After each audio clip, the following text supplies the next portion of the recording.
Abra sua Bíblia comigo lá em Atos dos Apóstolos, capítulo 22. Nós vamos ler o verso 3 e 4, depois nós vamos voltar lá para Atos 9. O tema da mensagem de hoje é Quando Deus me derruba. Glória a Deus, aleluia. Quando Deus me derruba, quando a glória de Deus me derruba, quando a presença de Deus chega e bagunça tudo antes de arrumar. Nós vamos meditar acerca da vida do apóstolo Paulo, a respeito do seu processo de conversão, que nos ensina muito a respeito da maneira que Deus se movimenta, que a presença de Deus trabalha. E aqui em Atos 22, verso 3, nós vamos ver o próprio Paulo dando um breve resumo de quem ele era. Quem é esse homem que foi encontrado pelo Senhor, a qual alguns pregadores erroneamente dizem que Deus mudou o seu nome, mas não é correto. Deus não mudou o nome de Paulo. Eu sei que já teve uma pregação que você ouviu, que foi muito boa, e que falou assim, que Deus mudou o nome de Saulo para Paulo, e Deus vai mudar o seu nome. A parte de Deus vai mudar o seu nome é bênção, tá? Só um exemplo que não foi bom, mas Deus muda o nome de outras pessoas, amém? Deus mudou o nome de Jacó, Deus mudou o nome de Abrão para Abraão. Então não precisa você entrar em crise também e jogar a pregação que você ouviu fora. Não precisa entrar em crise, é só você colocar outro exemplo ali coerente. Porque Deus não mudou o nome de Saulo. Saulo tinha dois nomes. Saulo tinha um nome judaico e um nome grego. Ok? Ele tinha um nome judaico e um nome grego. Então, vez ele se apresentava com o seu nome judaico, vez ele se apresentava com o seu nome grego. Então, é só isso. Deus não mudou o seu nome, o nome de Saulo para Paulo. Mas vamos lá. Paulo vai dar um resumo aqui acerca dele mesmo, a respeito da sua história, o seu currículo. E que currículo, né?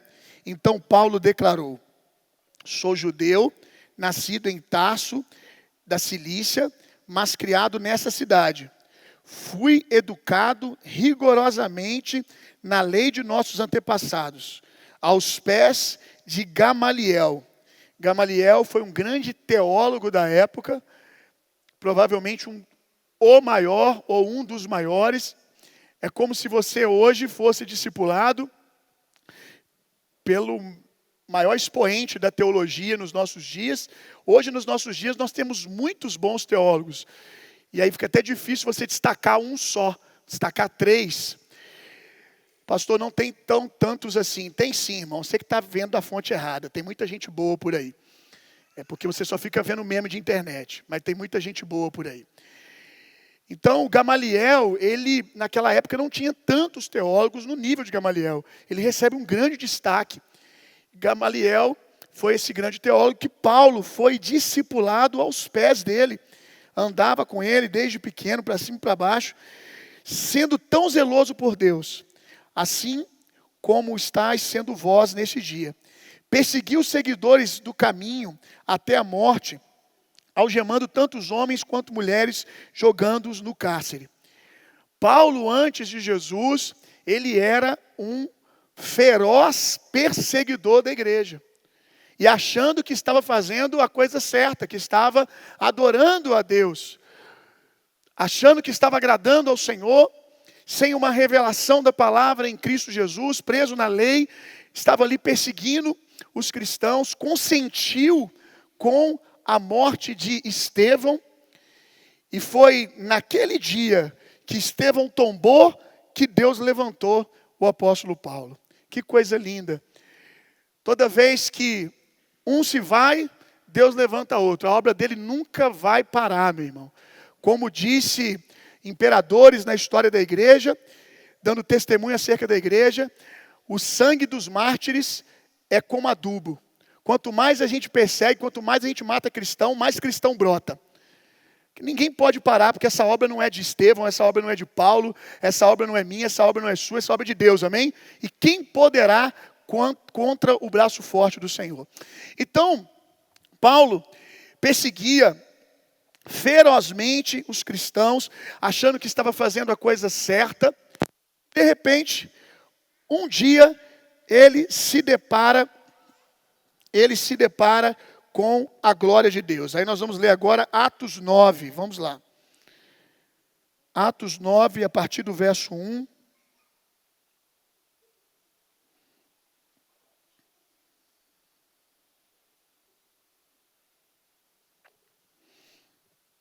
Deus é maravilhoso, né? Glória a Deus que Deus escolhe pessoas assim, né? Tão improvável, um homem que era perseguidor da igreja, Deus o escolhe. É um senso de humor, né? Que você vai ver aqui, essa contradição, entre aspas, daqui a pouco na declaração de Ananias, que era um santo da igreja, um discípulo de Jesus, que o Senhor fala para ele: olha, eu quero que você acolha Paulo. E ele: como assim? Senhor, o que está acontecendo? Você não está entendendo, não? Deixa eu te lembrar quem que é Paulo. Paulo é o perseguidor da igreja, está matando os nossos irmãos. E Deus decide escolher Paulo.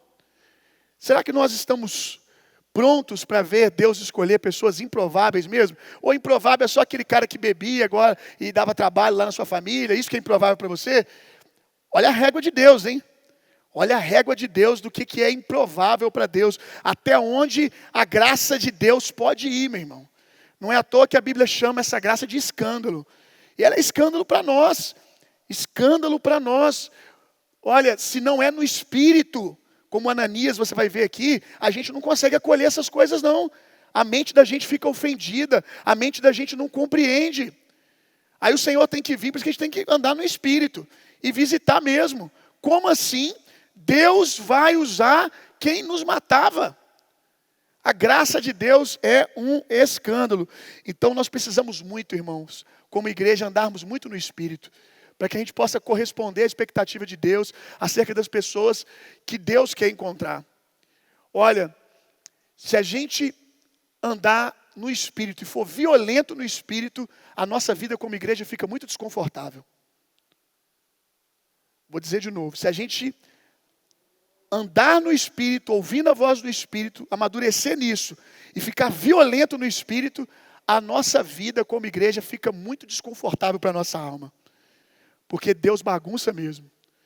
Deus faz coisas que ofendem a nossa mente, que ofendem a nossa alma, que torna o nosso clubinho santo de crente um negócio desconfortável.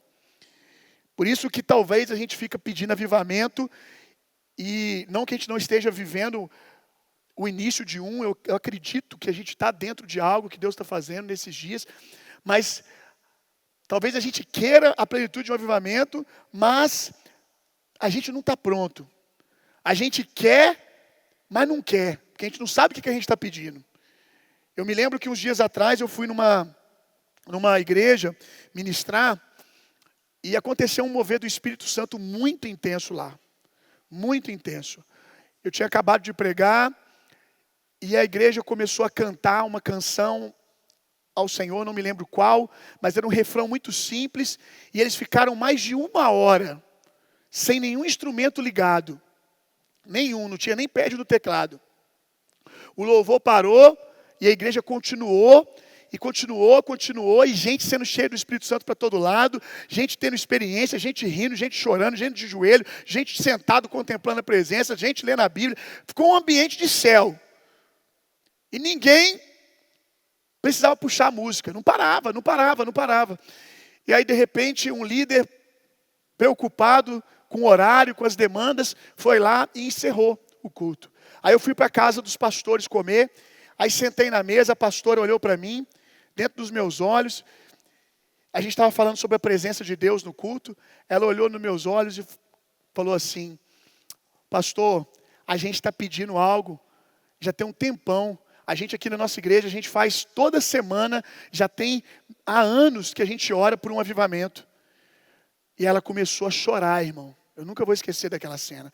Ela começou a chorar e ela disse para mim: a gente está pedindo algo que a gente não sabe o que é. A gente está pedindo algo que o Senhor não pode nos dar, porque no fundo Ele sabe que a gente não quer. A gente quer só uma parte. A gente não quer perder o controle. Se a gente quer a glória de Deus, a gente vai ter que dar o controle para Ele. E aí significa que o culto não vai acabar na hora que a gente quer. Como que aquilo mexeu comigo? Porque eu vi muita sinceridade no coração dela. Então nós temos que, além de orar por avivamento, orar pela morte do nosso eu, irmão. Orar pela morte do nosso eu, pela morte da nossa expectativa acerca do que é a igreja. A gente sabe o que é a igreja acerca daquilo que a gente viu, irmão, e vê por aí. Mas avivamento de verdade, avivamento genuíno e pleno, a gente só viu na história. A não ser que você foi, viajou para algum lugar aí e viu um romper de avivamento. Eu não tive a oportunidade de ver um avivamento pleno ainda. Eu leio na história. Sei que em alguns lugares no Brasil, no mundo, acontece romper de avivamento. Mas eu não fui lá. Na prática, igreja que eu conheço é que a gente vive. E aí, se a plenitude da glória vier mesmo, a gente vai ter que lidar com aquilo que a gente não conhece. A gente vai ter que lidar com muito desconforto, com a mente da gente sendo ofendida. Basta ficar aqui na hora da adoração, sem música, sem gente cantando, só ambiente, que você já acha que isso não é igreja? Como assim? Não tem um negocinho para me cantar? Não tem ninguém falando, ó, vamos lá. Como assim? Você já fica agoniado. Você já não sabe o que fazer com o mínimo. Será que Deus pode nos dar mesmo a plenitude? Então, líderes que estão aqui, vamos orar. Vamos orar muito. Pastores dessa casa, eu, cada um de nós, para que Deus possa nos dar o que a gente está pedindo. Amém? Meu Deus, já está na hora de terminar. Vamos lá. Entretanto, Saulo ainda respirava ameaças de morte contra os discípulos do Senhor.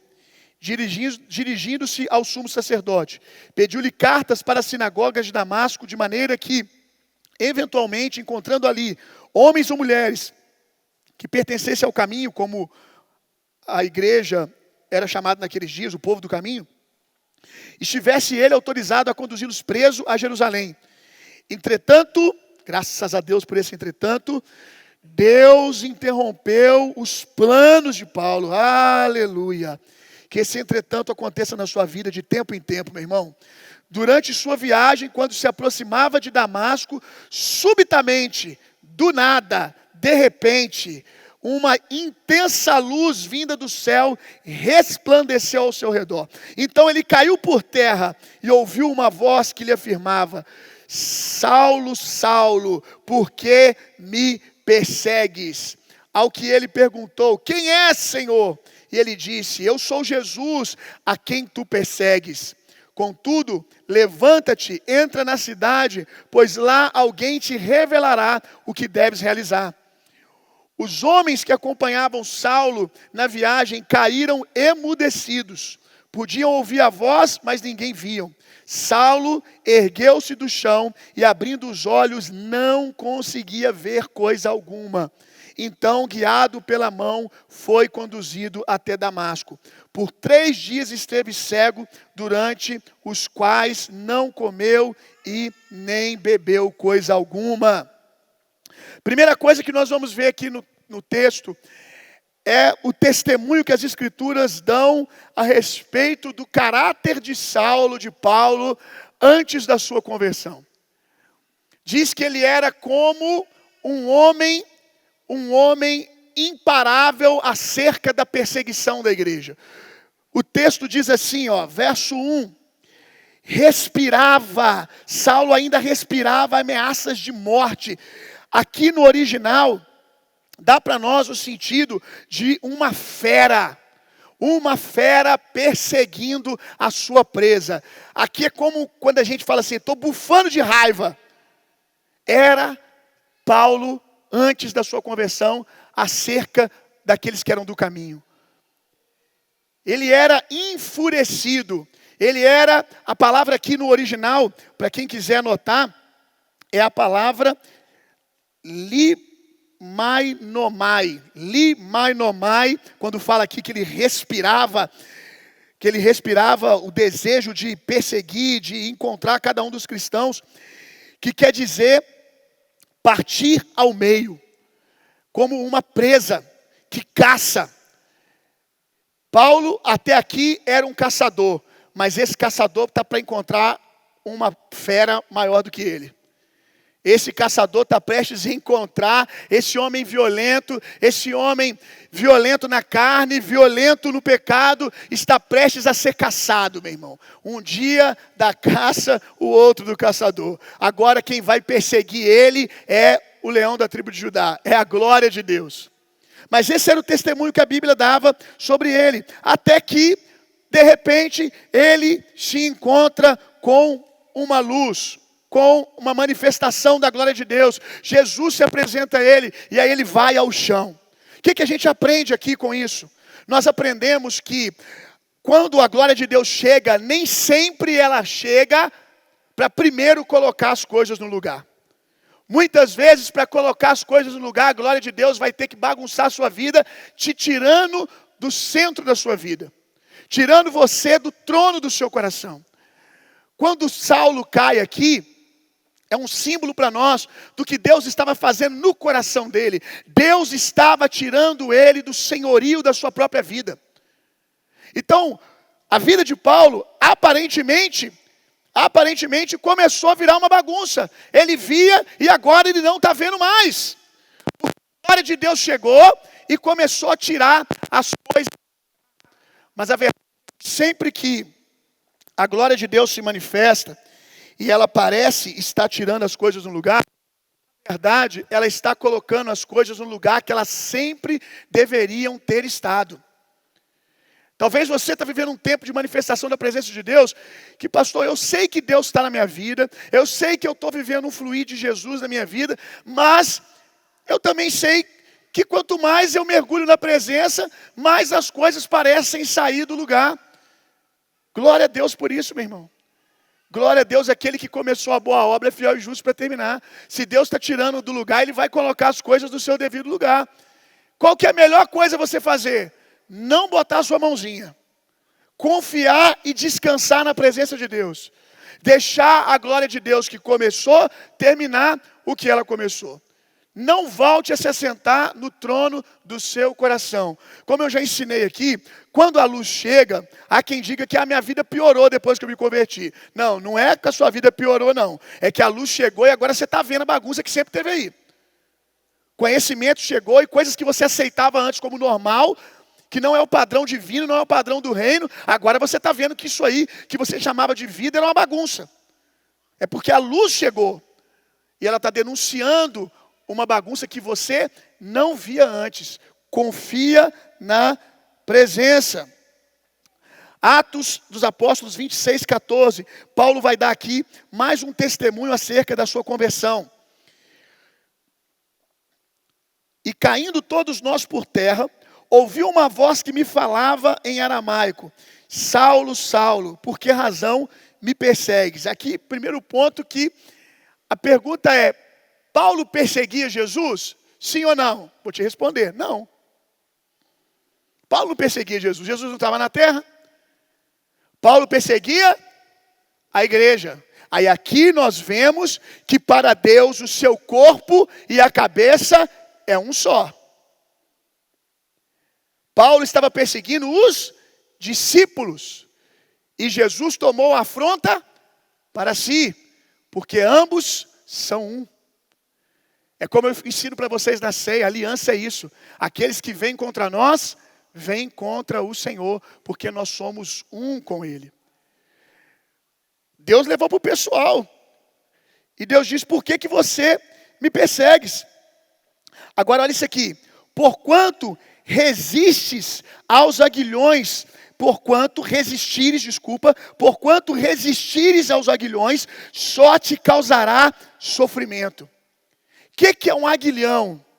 Aguilhão era uma ferramenta que o homem que tocava uma carroça com bois ou com cavalos usava para apertar o animal que estava empacando ou que estava andando devagar. Você entende apertar? Que é, vamos. Tocar, melhor dizendo. Então, quando o animal empacava, ele vinha com aguilhão, que é um instrumento pontudo, e dava uma cutucada. Só que tem alguns animais que quando o aguilhão chegava, o animal fazia o quê? Dava coice. Quando o animal dava coice, o que acontecia? O aguilhão, que era para dar só uma beliscadinha, entrava, machucava. O que era só um toque de vamos, se tornava algo doloroso, porque o animal resistia ao aguilhão. Olha o termo que Jesus está usando com Paulo. Porquanto resistirem aos aguilhões, só te causará sofrimento. Deus está ensinando para nós aqui aquela história de vai pela dor. Não precisa ser pela dor. Muitas vezes nós vamos pela dor por causa da nossa teimosia, porque nós resistimos ao mover de Deus.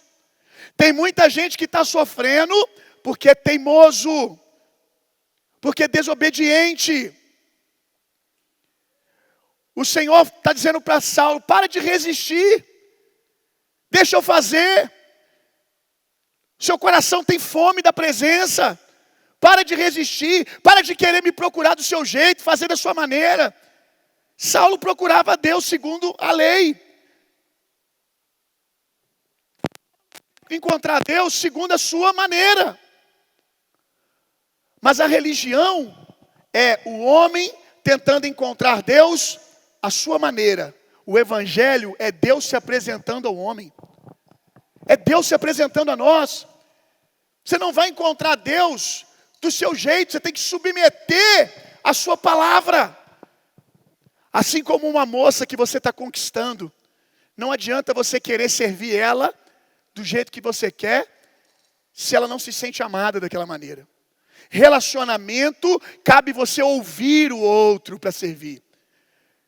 Casamento é renúncia, sim ou não? Irmão, quem não aprendeu a renunciar, não vai ter um casamento saudável nunca. Nunca. Tem gente que está tendo um casamento, uma bagunça, um machucando o outro, porque está aqui, ó, resistindo ao aguilhão. Não quer renunciar. Aí fica resistindo. Não vai ser feliz nunca. Enquanto você não renunciar, enquanto você não estiver disposto, pastor, então para mim não dá. Então, meu irmão, como diz o Senhor, então não casa. Então não casa. E também não fica choramingando também não. Fica um eunuco aí bem resolvido, pelo amor de Deus. Não me enche o raio da paciência também não. Fica eunuco bem resolvido, por escolha. Já que ninguém te castrou, você por escolha decidiu ser eunuco, como diz a Bíblia, que é aqueles que decidiram ser eunuco. Vira eunuco, não casa com ninguém e seja crente abençoado e bem resolvido. Mas não fica querendo uma coisa que você não está disposto a pagar preço de renúncia. Casamento é renúncia, é abrir mão. O outro abre, você abre também. E na nossa vida com o Senhor, é a mesma coisa. É a mesma coisa. Sua esposa gosta de chocolate, você quer dar flores. Não, irmão, não vai dar certo. Não vai dar certo. Ela gosta de chocolate, ela não quer flor. Mas a maioria da sua esposa não é a maioria das mulheres, irmão. Sua esposa é a sua esposa. E muitas vezes é o que eu aprendi assim, porque quando eu era jovem, adolescente, desviado ou nem era crente, eu conquistava as menininhas com flor. Ainda está ofendendo a sua esposa ainda, querendo aplicar com ela o que você aplicou com as outras. Não. Renúncia do que você acha, o que você gosta, está aqui. E o Senhor, Ele deixou na sua palavra. Gente, entende isso, pelo amor de Deus. Deus é uma pessoa. Deus é uma pessoa. Não é um trem que você coloca numa caixinha e molda ele à sua maneira, não. E essa pessoa abriu o coração dela nas Escrituras. E disse como ela gosta de ser tratada. O que ela aceita, o que ela não aceita. Olha isso aqui que profundo. Como num relacionamento tem coisa que incomoda a sua esposa. Ela quer que você muda, mas ela ainda permanece tendo um relacionamento com você, porque é aceitável. Quer dizer que ela está confortável com isso? Não. Mas é aceitável. Mas tem coisa que a sua esposa, se você fizer, acabou. Sim ou não? Você sabia que na palavra de Deus a gente vê Deus colocando essa medida? Há pecados que são para a morte, irmão. Tem gente que fala que não tem pecadinho, pecadão. Você está faltando ler Bíblia. Deus trata pecado e se ele assim não fizesse, ele não seria um justo juiz, irmão. Que juiz é esse? Tudo é resolvido com a graça de Deus.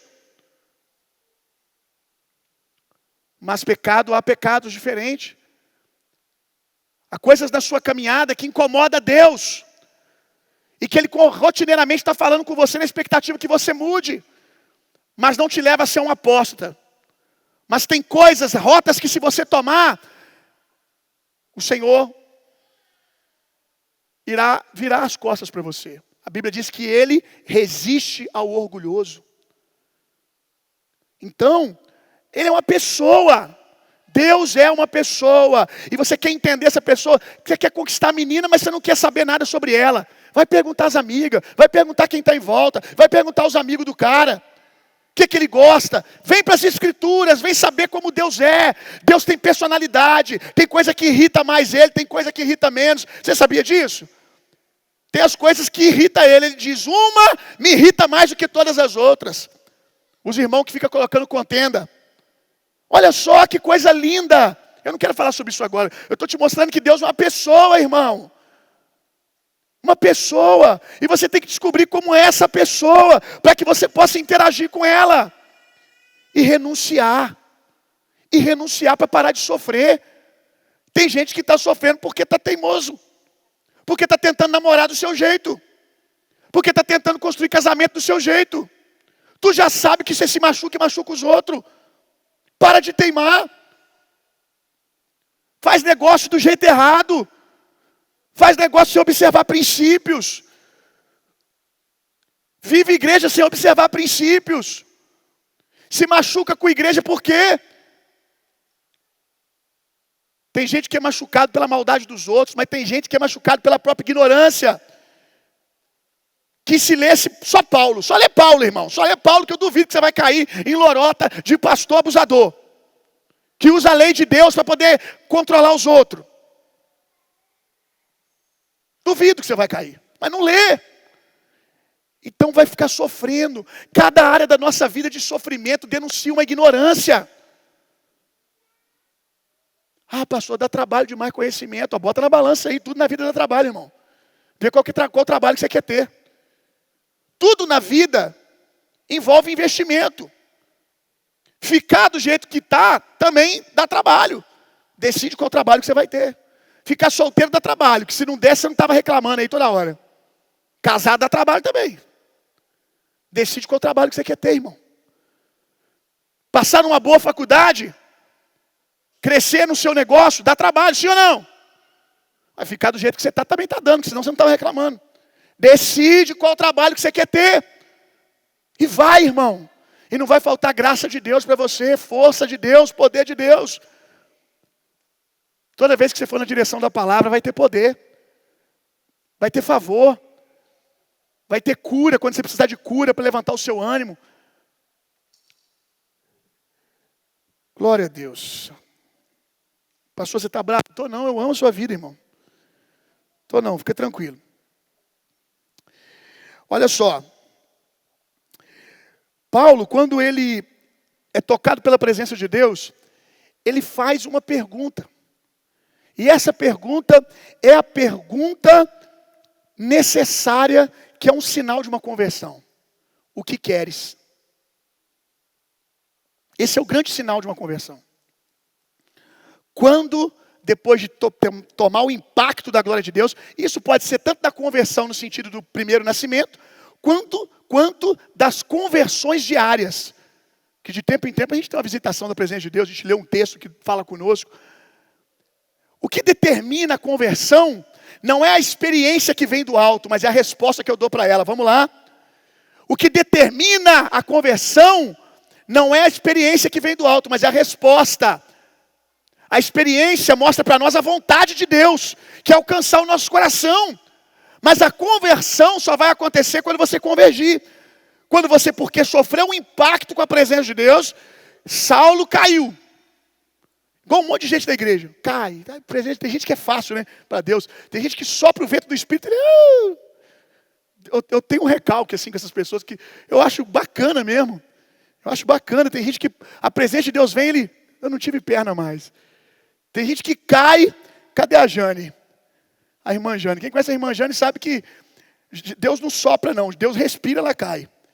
Deus respirou, ela pum. É bonito demais. E ela é alguém que toda vez que ela levanta, eu vejo ela crescendo espiritualmente. Amém. Saulo caiu. Mas o que determina que essa experiência foi gloriosa? É que ele levantou convergindo. Ele levantou perguntando, o que queres, Senhor? Não é como que você cai não, irmão. Tem gente que não vai cair nunca. Tem gente que não vai cair na presença. Vai ter outras experiências. Mas são pessoas que quando tem um encontro com a palavra, tem um encontro com Jesus, o que queres? O que queres? Tem que fazer essa pergunta.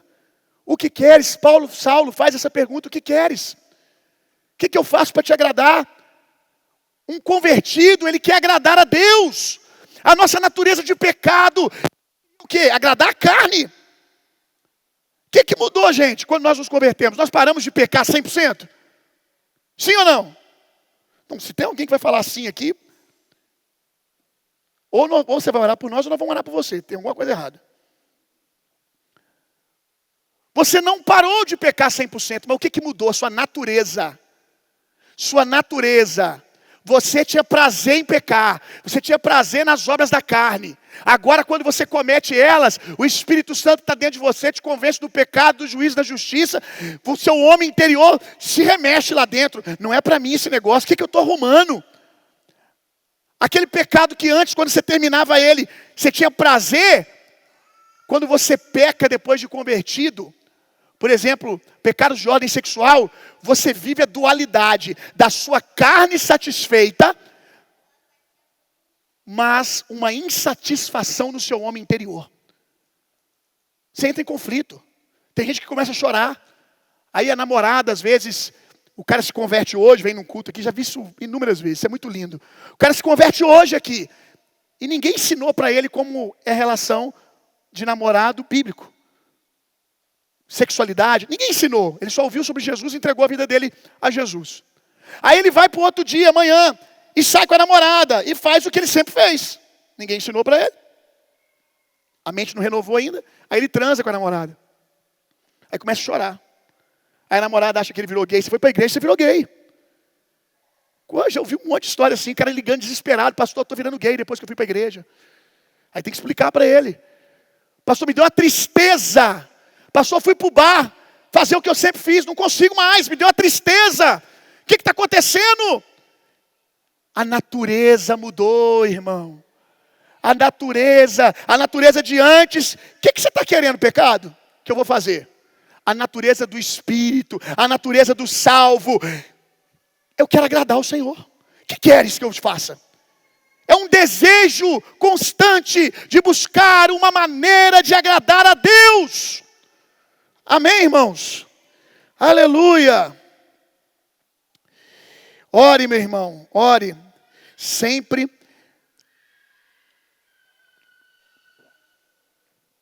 para que Deus resista a você. Do que eu estou falando? O Senhor interrompeu a jornada de Saulo, né? Ele tinha um plano, mas o entretanto e o subitamente de Deus veio. E eu oro, mesmo depois de convertido. Senhor, me interrompa. Ore. Me interrompa, Senhor. Me interrompa, me pare todas as vezes que for necessário. Pensa uma oração que eu faço direto. Porque, irmão, aí vai de natureza de pessoa para pessoa. Eu tenho uma natureza mais violenta no sentido de iniciativa. Eu sou um trator, irmão. E isso é bom e ruim também. Tem o pró e tem o contra. E aí, para resolver o contra, eu oro, Senhor, me para. Me para. Não me deixa aí fora da sua presença. E quantas vezes ele já fez isso? Vamos lá, para a gente prosseguir. Verso 16. O Senhor vai dizer Aí no verso 16, salta lá. Falando para Ananias, que a gente vai ler daqui a pouco. Revelarei a ele, falando para Ananias sobre Paulo. Revelarei a ele tudo quanto lhe será necessário sofrer por causa do meu nome. Deus tem senso de humor, gente. Meu Deus do céu. O cara perseguia cristão, agora Deus está falando, agora ele vai sofrer por mim. Agora ele vai ser perseguido. Perseguido por quê? Por causa do nome de Jesus. Aqui a gente tem que deixar claro uma coisa. Pós a sua conversão, perseguição é pelo nome de Jesus, viu, irmão? Diga comigo, perseguição é pelo nome de Jesus. Não é por conta da minha chatice. Ai, pastor, estou sendo perseguido, pastor. Ajuda, ora para Deus me dar o livramento. Está sendo perseguido, irmão. Eu converti o mês passado, e aí começou a perseguição na minha vida. Quem está te perseguindo, irmão? O agiota que eu peguei o dinheiro com ele. Ué, irmão, peraí. Não, irmão. Uai. Chato, enjoado. Na sala de aula sem graça. Traz a verdade sem graça. Então a perseguição é pelo nome de Jesus, irmão. Porque nós pregamos a palavra. Não por falta de caráter. Por dizermos que somos igual Pedro, estourado, e quando eu penso eu falo mesmo. Não, isso aí não é perseguição pela causa do Evangelho, não. Verso 8, vamos lá, verso 8 diz que ele ficou cego. Ele ficou cego e precisou ser conduzido. Meu Deus, isso aqui, eu lembro do dia que o Senhor falou comigo quando eu li esse texto. Que o Senhor falou comigo, antes de você ver algumas coisas, você tem que ter a humildade de ser conduzido. Você tem que ter a humildade de se deixar ser conduzido. Existem revelações que Deus tem para nós, profundas, que Deus vai revelar para nós, mas que só vai vir depois de eu me submeter à revelação dos outros. Depois de eu aceitar ser conduzido pelos outros. Tem gente que quer ter uma revelação, um negócio assim, nossa, eu quero fazer um negócio ministerial gigante, mas não deitou água na mão de ninguém. Não serviu ninguém. Isso aqui também nos ensina muito sobre o processo de conversão. Irmão, você que se converteu há pouco tempo. Pastor, eu me converti e eu tento ler a Bíblia, eu não entendo nada. Primeiro, continua lendo. O Espírito Santo vai te dar entendimento. Segundo, até os olhos do seu coração se abrir, existem pessoas que vieram antes de você que podem te guiar. Tenha a humildade de deixar alguém guiar você. Vai para um pequeno grupo. Vai para uma mesa. Vai para uma comunidade menor ali. Vai para a EBS. Vai para as oportunidades onde alguém vai te conduzir na palavra. Pergunta. Se deixa ser guiado. Ah, pastor, não gosta de depender de ninguém. Olha, irmão, é por isso que você precisa mesmo. Então é de Deus para você mesmo. Ah, eu não consigo depender de ninguém. Ah, então é para você mesmo, irmão. É para você mesmo esse negócio. Porque imagina se Deus te der entendimento agora, que ser humaninho enjoado que você vai ser, hein? Tem que aprender a depender, irmão, servido. Esses dias agora eu estava lá na montanha, lá, servindo lá no Legendário. E aí tinha um rapazinho lá com a mochila pesada. Ele já tinha desistido umas 3 vezes já. E a gente lutando para ele ir até o final. Uma luta para ele ir até o final. Aí na 3ª vez, ele loprou mesmo. Falou assim, ninguém vai me fazer continuar. Empacou igual uma mula velha. Eu não saio daqui de jeito nenhum. Aí os pastores conversando com ele, ninguém conseguia convencer ele. Aí a gente já começou a pensar no BO. Meu Deus, como é que nós vamos tirar esse moleque daqui agora? Vamos ter que levar ele lá na rodoviária. E aí quando tudo já tinha se esgotado, eu virei para ele e falei assim, cara, deixa o pessoal da sua equipe carregar a sua mochila, cara. Não deixo. De jeito nenhum ninguém vai carregar minha mochila. Ninguém vai carregar minha mochila. Aí eu virei para ele e falei assim, rapaz, tem gente que a experiência dele na montanha é ele carregar a mochila dele até o final. Tem gente que é de Deus ele carregar a mochila dele até o final. Mas tem gente que é de Deus alguém carregar a mochila dele. Porque o que Deus quer tratar é outra coisa. Aí eu fiz uma pergunta para ele, você não é orgulhoso lá fora, não? Você não é um cara que as pessoas chegam para te dar orientação e você... Não, alguém chega para te carregar sua mochila, tornar sua vida mais leve e você não aceita? Você não é um cara teimoso, não? Aí foi a única hora que, acertei o coração dele. Ele abaixou a cabeça, eu sou essa pessoa lá fora. Eu sou desse jeito. Eu falei, então você vai fazer o seguinte, você quer ter uma experiência com Deus aqui esses dias? Me dá esse raio dessa mochila sua aí, que eu vou carregar esse trem para você. Aí estou aqui com os meus joelhos, 2 joelhos estourados. Graças a Deus ele se converteu pelo menos. Estava lá servindo, carreguei a mochila dos outros outra vez que eu fui. A minha sina nesse negócio é carregar a mochila dos outros. Eu já vou sabendo, alguém vai se estrupiar, vou ter que carregar uma mochila. Porque no dia que eu fui, eu carreguei mochila dos outros até o final. Aí cheguei lá agora para servir. Aí os caras da pista olhando para mim, os que estavam servos. Mas não estou entendendo não, está fazendo de novo? Falei, irmão, pisa mais. Aí carreguei a mochila do cara. 1 hora e pouquinho. Depois o pessoal do time dele revezou lá. A gente conseguiu tratar a demanda entre ele e o time dele lá. Mas precisava aceitar ajuda. Aceita ser servido. Você tem um currículo melhor do que Paulo? Tem não, hein? Não tem. Você tem um currículo, você está arrogante desse jeito? Deus quebrou Paulo. Se deixa ser quebrado. Olha o currículo desse cara. Circuncidado ao 8º dia, criado aos pés de Gamaliel, fariseu quanto ao zelo com a lei, e se deixou ser guiado. E você e eu que não somos essa Coca-Cola toda, qualquer coisinha a gente já... Não vou deixar ninguém me ajudar. E esse alguém, muitas vezes, é a mão de Deus te guiando para o próximo nível. Se deixe envolver com a vida da igreja. Deixa alguém guiar você, irmão. Te conduzir. Porque logo mais os seus olhos vão ser abertos. Tem currículo, irmão, que você abre mão. Quando você tem uma experiência com Deus. Deus pede umas coisas para nós. Deus chega e fala assim, dá o seu currículo aqui. Dá isso aqui. E tem coisas que Ele nunca vai te devolver. Mas você vai ver um senso de humor de Deus. Porque Ele pede coisas que amanhã Ele vira para você e fala, toma, agora usa. Ele pede o seu currículo. Ó, esquece isso tudo aí que você fez. Agora você vai vir aqui para o Beabá comigo aqui agora. Aí Ele pede o seu currículo. Aí você entrega. Aí passa uns anos, Ele vem e te devolve. Mas agora o seu coração está pronto. Paulo, ele vai ser alguém que o currículo dele vai ser usado. Apesar dele ter aprendido a fazer todas essas coisas, como ele diz, como esterco, comparado ao Evangelho. Aqui que está o negócio. Ele entendeu que tudo que ele tinha de currículo, comparado ao Evangelho, era esterco. Era lixo. Porém, entretanto, nós vamos ver ele tendo acesso a mesas, a lugares, a pessoas, a falar em lugares filosóficos que ninguém conseguia falar, por causa do currículo dele que foi santificado. Então deixa Deus fazer que amanhã você entende. Por fim, verso 10 em diante, vamos ler. E a gente está terminando. E havia em Damasco um discípulo chamado Ananias. O Senhor chamou em uma visão, Ananias, diante do que prontamente respondeu, eis-me aqui, Senhor. Então o Senhor lhe disse, apronta-te e vai à rua que se chama Direita, e procura na casa de Judas por um homem de Tarso chamado Saulo.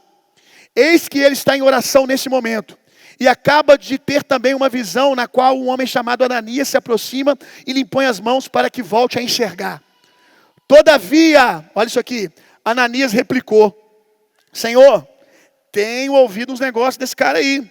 Como se Deus não soubesse, né, gente? Tenho ouvido vários testemunhos sobre esse homem. Quanto males tem causado aos teus santos em Jerusalém. E ele chegou aqui com toda a autoridade dos chefes dos sacerdotes para prender todos que invocam o teu nome. Porém o Senhor ordenou-lhe, vai, pois ele é para mim um instrumento escolhido. Meu Deus, me ajuda, Jesus, a entrar nesse nível aqui, meu irmão. Eu sou um que ia querer arrancar a cabeça de Saulo. Falando sério mesmo, se não for uma visitação de Deus. Olha isso aqui. Vai, pois ele é para mim um instrumento escolhido, a fim de levar o meu nome diante dos gentios e seus reis, e perante o povo de Israel. Revelei a ele tudo quanto lhe será necessário sofrer por causa do meu nome. E aí você vai ver, eu não vou ler aqui, mas quando Ananias vai até Paulo, qual que era o testemunho que Ananias deu para Deus? A gente tem que ter esse coração aqui, sincero diante de Deus, virou para Deus e falou, seu Deus, olha, esse cara aí é perigoso, eu quero saber se o senhor está ciente. Mas depois que Deus fala para ele, é para você ir. Você vai ver que quando Ananias, se você continuar lendo em casa, você vai fazer isso. Quando Ananias chega lá, para falar com Saulo, ele diz assim: irmão. Meu Deus, irmão, acolheu a palavra de Deus. Se Deus falou que é meu irmão, é meu irmão. A mente dele devia estar em conflito do mesmo jeito. Mas Deus falou, é meu irmão, é meu irmão. E aí eu quero ler para você aqui um texto, vai ser o último texto que a gente vai ler. Provérbios 14, 4. Não havendo bois, o celeiro fica vazio, mas por intermédio da força bovina vem a grande colheita. A gente já meditou nesse texto na liderança da igreja, viu? E já oramos sobre isso. Oramos. Porque esse texto aqui, ele está anunciando para nós um problema, para a nossa almazinha confortável. Esse texto está dizendo aqui que quando chega a hora da colheita, a bagunça começa. Quando chega a hora da colheita, num lado da igreja, pinta Saulo, arranca a cabeça de cristão e empala ele. Joga para leão. E na outra ponta vem uivando como é que é o nome do endemoniado lá? Esqueci agora. Esse mesmo que você pensou. Gadareno. O culto é assim, irmão. É gadareno gritando de um lado.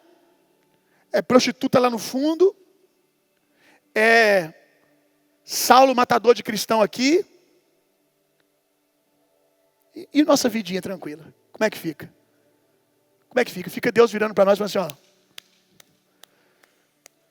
Porque a gente acha que Deus tem que formatar um lugarzinho para nós, né? Bonitinho. Não, depois ele arruma a casa. Depois ele arruma a casa. Mas se a gente quiser andar com Deus, a gente vai ter que começar a andar com gente igual Jesus andava, irmão. E isso vai mexer com a nossa reputação. Isso vai mexer com a nossa reputação.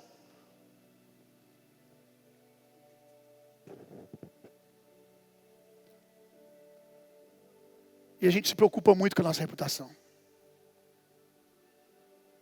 O que vão pensar da nossa igreja? O que vão pensar disso e daquilo? Aí a gente tem que saber se a gente quer andar com Jesus ou a gente quer andar com a opinião dos homens.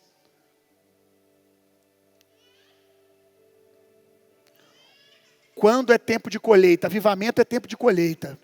Gente sendo salva, gente sendo alcançada, gente sendo curada aos montes. Não dá tempo de ficar limpando. Você limpa depois. Olha aqui, ó. Não havendo bois, o celeiro fica vazio, fica limpinho. Por isso que tem igreja aí que 30 anos, 100 anos de igreja, você chega lá, tem cheiro de igreja. Todo mundo bem vestidinho, bonito. Eu olho assim, um monte de santo. Mas não é a visão que Deus quer ver agora. A visão que Deus quer ver agora não é essa. A visão que é ver os santos no meio daquele monte de pecador, pregando, discipulando, se sujando. Olha isso, irmão. Está tudo bonitinho, então tá, celeiro vazio. Não é tempo de colheita. Não havendo bois, o celeiro fica vazio. Mas por intermédio da força bovina, vem grande colheita. Aí quando os boi começam a trabalhar, o celeiro não fica vazio mais não, meu irmão. Fica, é trigo, é palha para todo lado. Não dá tempo. Ou você colhe o trigo ou você limpa, irmão. Limpar você limpa depois. E eu vejo assim, olha, vou abrir meu coração aqui, eu vou falar sobre isso em algum outro momento. Basta, só para quem vai entender, vai entender. Quem não vai não entender, vai entender outra hora. Basta eu mudar a minha movimentação um cadinho, como pastor, que eu percebo como que a igreja fica enciumada. Basta, pastor não veio domingo, não veio no outro.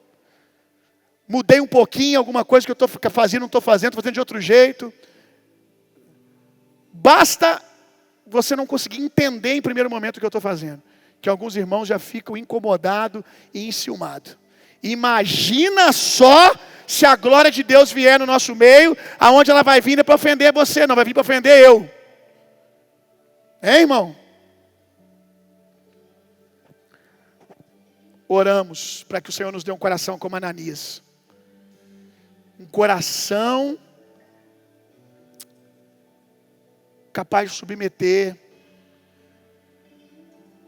ao desconforto, por amor a Jesus, por amor às pessoas. Dá-nos esse coração, Jesus. Dá-nos esse coração. Se coloca de pé no seu lugar para a gente orar. Dá-nos esse coração, Senhor. O que você tem que responder ao Senhor?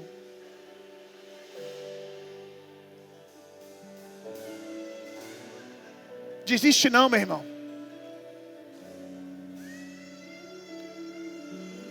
Persegue a presença um pouquinho mais. Você se converteu agora. Deixa essa fome te pegar. Você voltou para Jesus tem pouco tempo. Deixa essa fome te pegar, irmão.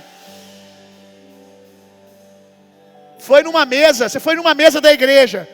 Não entrosou, vai em outra. Foi num culto de jovem, não entrosou, vai no outro. Persegue a presença. Saulo era um perseguidor no pecado, mas se tornou um perseguidor na presença, imparável. Pegou toda aquela força dele e imprimiu na direção das coisas de Deus. Tem gente aqui no mundo, tem gente aqui que era intenso no mundo e agora quer oferecer para Deus 30%. Ei, meu irmão, faz isso não. Você era pau para toda obra, para o pecado. Você era pau para toda obra, para fazer lenha. Sem reservas, gastando seu dinheiro, seu tempo, sua saúde. Agora vai ficar com reserva nas coisas de Deus. Nós vamos ver que Paulo, muito mais intenso que ele era para o diabo, ele se tornou para Deus. Se joga, meu irmão.